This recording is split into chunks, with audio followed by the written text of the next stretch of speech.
The party is bleeding support beyond the ballot box. That 4-year swing towards the Republicans adds up to 4.5 million voters, a deep political hole that could take years for the Democrats to climb out of. And they're struggling. They don't have an answer. Hakeem Jeffries doesn't know what to do. Pencil neck Schiff's about to get indicted. Tishy's about to get indicted. They're fraudsters, clearly. They're crazy. They're not even coming to the center at all. They're going hard to the left. The battle is brewing.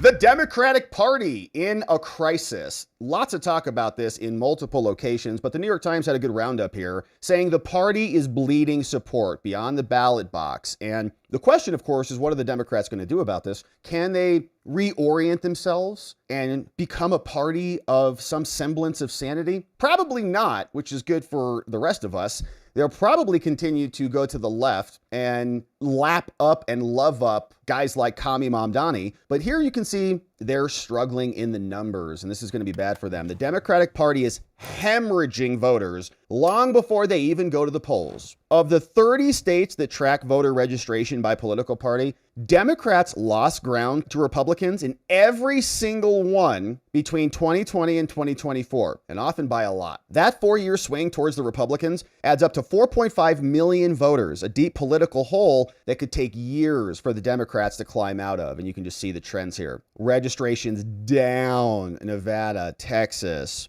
We've got Florida. I don't know what this one's pointing to. West Virginia, maybe. I don't know what that one's going to. Is that Georgia? I don't know. Anyway, so the arrows are a little bit off on some of these. I don't know. Anyway, so they're going down, okay? Blues down, reds up. I don't know what state some of these are actually connected to, like that one right there. Is there an island right there? I don't know. Anyways, so the stampede away from the party is occurring everywhere, even in battleground states. The bluest states or the reddest states, happening everywhere. This came out from data compiled from L2, which is a nonpartisan data firm. They just gobble up the numbers. Few measurements reflect the luster of a political party's brand more clearly than the choice of voters to identify with it when they're going to the MVD to register. And fewer Americans are choosing to be Democrats. In fact, for the first time since 2018, more new voters nationwide choose to be Republicans than Democrats last year. All told, Democrats lost 2.1 million registered voters, which is why they needed to bring in 21 million illegal aliens, along with Washington, D.C., that allow people to register with a political party. Republicans gained 2.4 million. Now, there are still more Democrats registered nationwide than Republicans, partly because of big blue states like California allow people to register by party, while red states like Texas don't. But the trajectory is troublesome for Democrats, and there are growing tensions over what to do about it. They went from nearly an 11 percentage point edge over Republicans in 2020. Then Joe Biden came in. Like, everybody has seen their policies. They're horrible. That swing helps to explain Trump's success last year. Someone said, I don't want to say the death cycle of the Democratic Party. This guy, Michael Prusers, like, I don't want to say the death cycle of the Democratic Party, but there's a death cycle of the Democratic Party. He says, there seems to be no end to this. There is no silver lining, no cavalry coming across the hill. This is month after month, year after year. The shift also previewed Democratic weaknesses in 24. The party saw some of the steepest decline in registration among men and younger voters because they, want to keep their genitals. 2 constituencies that swung sharply toward Trump. All 4 presidential battleground states covered here: Arizona, Nevada, North Carolina, Pennsylvania. Significant Democrat erosion. That's good, man. We got to take Arizona back. Governor, Secretary of State, AG, we need them. In North Carolina, Republicans erased roughly 95% of the registration advantage that Democrats held in the fall. Look at that. And in Nevada, Democrats suffered the steepest percentage point plunge of any state but West Virginia. The share of voters choosing to register is just in the toilet. You can see some of the numbers here. That's what we like to see. Look at that inversion right there. And again, it's not the Republican Party. Like, nobody's lining up for Mike Johnson, wherever he's been. The Times compiled registration data from L2 and compared it to state records. And Maria Cardona, a party strategist with the DNC, says, we fell asleep at the switch. Not really. I mean, we saw what you guys did. You weren't sleeping. You were very, very active, instigating hatred between everybody in the country. We're all pretty sick of it. But Democrats are divided and flummoxed over what to do. Trump upended them. Now Gavin's just trying to copy him. Voter registration is an important barometer of this. Experts call it a lagging indicator, but this article's massive, okay? It just keeps going. Let me see if there's any other good highlights here. Young voters, Latinos, who are generally pretty culturally conservative, probably want their kids to keep their, genitals too. The Democratic Party's appeal to men and younger voters was evident in partisan registration data, and the shift among male voters is also big too. In Florida, a slim 52% majority of new Latino registrants aligned with Democrats in 2020, but last year, the party's share of new Latino voters collapsed to 33%. The Latinx community is probably pretty tired of being called Latinx, Democrats fared only slightly better in North Carolina. And that's just great, man. It's just what a beautiful article this is. But that would be a huge shift. It just keeps going. Democrats losing for a long article over at the New York Times. And they're struggling. They don't have an answer. Hakeem Jeffries doesn't know what to do. Pencil neck Schiff's about to get indicted. Tishy's about to get indicted. They're fraudsters, clearly. In the documents, they know it. They're dead to rights on it.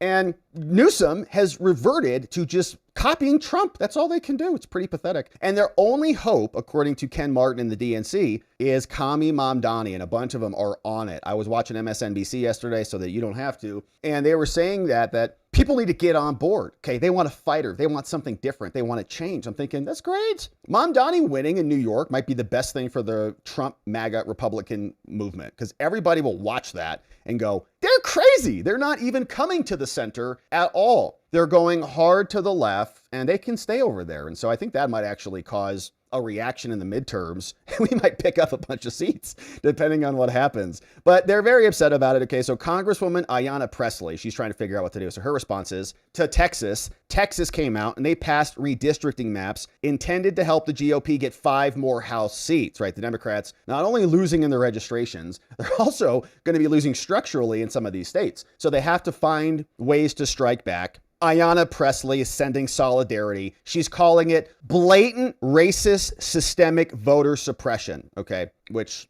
I'm sure is going to be a winning strategy for them. So she's saying that. We also see here the New York Times gave us some more posting on what exactly happened yesterday. Says the Texas House passed an aggressive congressional map on Wednesday. After more than 8 hours at Times 10's final vote, 88-52. Along party lines, Democrat walkout and hissy fit. The state Senate is going to vote Thursday evening, they say, and then send it to the legislature, send it to Governor Abbott for his signature by the end of the week, baby. So coming soon. The redrawing of the Texas map was only the first battle. California legislature is also voting today, and we were trying to catch that on C-SPAN, on newly drawn congressional map designed to flip as many as 5 Republican-held seats to Democrats, okay? So the Republicans might pick up 5, and the Democrats might pick up 5 in California. A counterweight to the vote. California's changes would have to be approved by voters in November in a referendum, which is why they're going so quickly. And of course, California Republicans sued, but that has been rejected. The question is, will they refile in a different jurisdiction? They went right to the Supreme Court. We'll see if they come back down and file at the state level or at the district level. But if the fight broadens significantly, this could help determine who controls the House of Representatives. Already, Trump and his allies have been looking to other states for Democrats, but the fight is even harder. The California effort is going to go around the state rules. Okay, we saw this yesterday. Nobody wants to admit, we saw those 2 Democrat people like, well,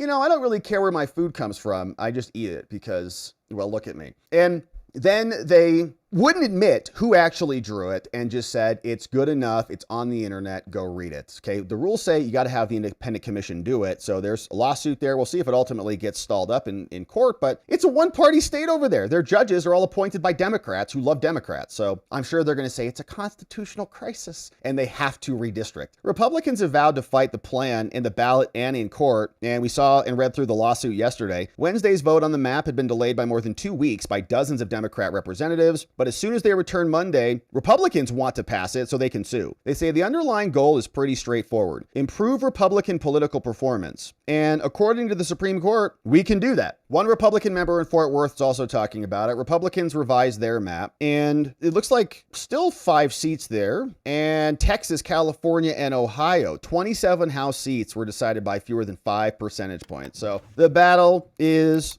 brewing and a lot of activity happening today. So we'll see what we get out of it. But Obama has jumped in on this, and this is curious. He doesn't come out a whole lot. He has lately because I think he's freaked out. But look at this contortion he has to go through. Over the long term, says Obama, we shouldn't have political gerrymandering in America, okay? Just a fair fight between Republicans and Democrats based on who's got better ideas. Oh, really? Is that your perspective? That was your perspective when you were in the Oval Office, ordering an investigation into your political opponent based on made-up Hillary Clinton campaign scams? Barack! A fair fight. Give me a break. You set him up coming in here to try to take him out and impeach him and dog the whole administration. But since Texas is taking direction from okay, fine. Let's believe him at what he says here, even though we know he's a liar. But he says, but that's normally what we would do. But this is an emergency. So since Texas is taking direction from a partisan White House and gerrymandering in the middle of a decade, which is just a fake red herring, so what? You can do it. To try and maintain the House despite unpopular policies, I have tremendous respect for how Gouveia is approaching this. He's put forward a smart, measured approach in California designed to address a very particular problem at a very particular moment in time. And so the great gerrymander battles and the Civil War is brewing. We're going to see what other states strike back. But if the Democrats are doing it, Republicans should do it, right? And if they're going to take every procedural advantage and even take illegal procedural advantages, the Republicans could just at least take the lawful procedural advantages and exploit them. Otherwise, they'll continue to lose, although they're winning at the moment. That wants to be in perpetuity, and hopefully with good checks and balances on the system that are not perverted by low integrity, partisan hack bureaucrats.